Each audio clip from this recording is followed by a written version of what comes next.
నమస్కారం STV news కి స్వాగతం. నా పేరు ఉషా. ఇక బులెటిన్ వివరాలకు వెళ్తే సీజీఎఫ్ఎస్ భూములకు వెంటనే పట్టాలివ్వాలంటూ నెల్లూరు జిల్లా ఆత్మకూరులో జనసేన పార్టీ ర్యాలీ చేపట్టింది.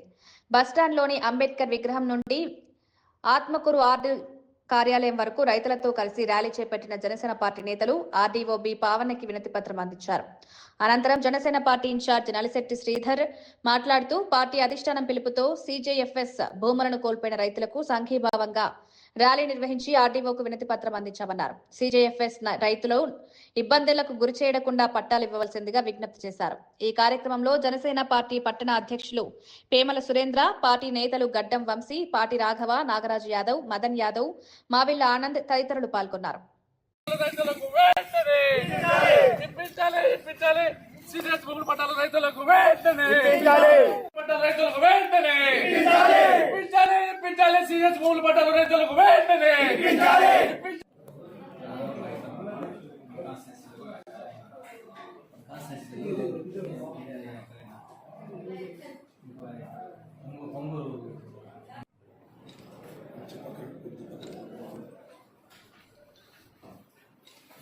అన్నదాతల పట్ల మా జనసేనాని పవన్ కళ్యాణ్ గారికి విపరీతమైన గౌరవం. అన్నదాత సమస్యల పట్ల పూర్తి అవగాహన ఉన్న వ్యక్తి.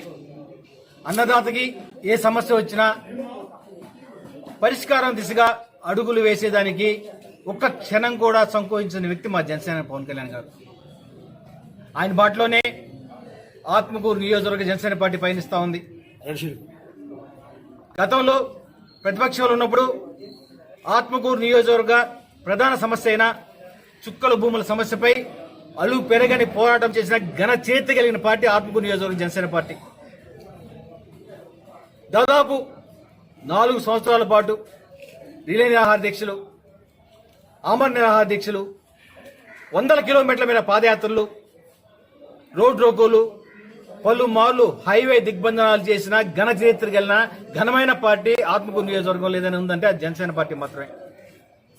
ఆత్మకూరు నియోజకవర్గంలో ఆనాడు చుక్కల భూముల తరఫున మేము చేసిన పోరాటం ఫలితంగా ఆత్మకూరు నియోజకవర్గంలోని రైతాంగంతో సహా రాష్ట్ర వ్యాప్తంగా 2.5 లక్షల ఎకరాల రైతన్నలు, చుక్కల భూముల రైతన్నలు విముక్తి పొందారంటే నిజంగా ఆత్మకూరు నియోజకవర్గ జనసేన పార్టీ గాని జన సైనికులందరూ గాని గర్వంతో తలెత్తుకోవాల్సిన విషయం ఇది.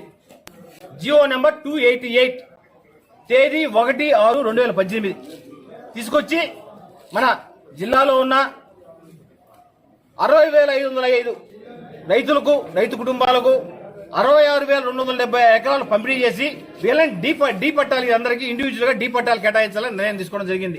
ఈ డీ పట్టాలు కేటాయించడం వల్ల ఈ రైతులకు వచ్చే ప్రయోజనం ఏంటంటే ఈ డీ పట్టాదారులకి ఈ రాష్ట్ర కేంద్ర ప్రభుత్వ ఈ సంక్షేమ పథకాలు అయితేనేవి, బ్యాంకులు పొందే రుణాలు అయితేనే వచ్చే అవకాశం ఉంది. కాబట్టి ఈ బృహత్త కార్యక్రమానికి గత కూటమి ప్రభుత్వం శ్రీకారం చుట్టింది. దీంట్లో ఈ లబ్ధిదారులను గుర్తించే ప్రయత్నంలో కొంత జాప్యం జరిగింది. ఈ లోపల 2019 సార్వత్రిక ఎన్నికలకు సంబంధించిన ఎలక్షన్ నోటిఫికేషన్ వెలువడడం జరిగింది. దాంతో ఈ ప్రక్రియ అర్ధాంతరంగా నిలిచిపోయింది. ఆ తర్వాత వచ్చిన వైసీపీ ప్రభుత్వం ఈ సీజీఎఫ్ఎస్ భూముల రైతన్నల యొక్క బాధలను బుట్టదాఖలు చేసింది. వారి పరిస్థితి అగమ్య గోచరంగా తయారైంది. ఆఫీసు చుట్టూ తిరిగి విసిగి వేశారు. వాళ్ళ పరిస్థితి ఎలా అయిందంటే కొండ నాలుగు ముందేస్తే ఉన్న నాలుగు ఊడిన చందనంగా తయారైంది. ఇప్పుడు మేము జనసేన పార్టీ తరఫున, కూటమి ప్రభుత్వంలో భాగస్వామి పార్టీ జనసేన పార్టీ తరఫున ఈ సీజీఎఫ్ఎస్ భూములు రైతాంగానికి మేలు చేయాలనే ఉద్దేశంతో ఈ సీజీఎఫ్ఎస్ భూములకు సంబంధించి రైతాంగం తరఫున పోరాడేందుకు సిద్ధంగా ఉన్నాం. ఈ చివరి సీజీఎఫ్ఎస్ భూమి రైతుకు డీ పట్టా వచ్చే వరకు మా పోరాటం కొనసాగుతుందని ఈ సందర్భంగా తెలియజేస్తున్నాం. జై జనసేన, జై జనసేన, పవన్ కళ్యాణ్ నాయకత్వం. ఇది వాటి బులెటిన్. మరొక బులెటిన్లో మళ్ళీ కలుద్దాం. అంతవరకు సెలవు, నమస్కారం.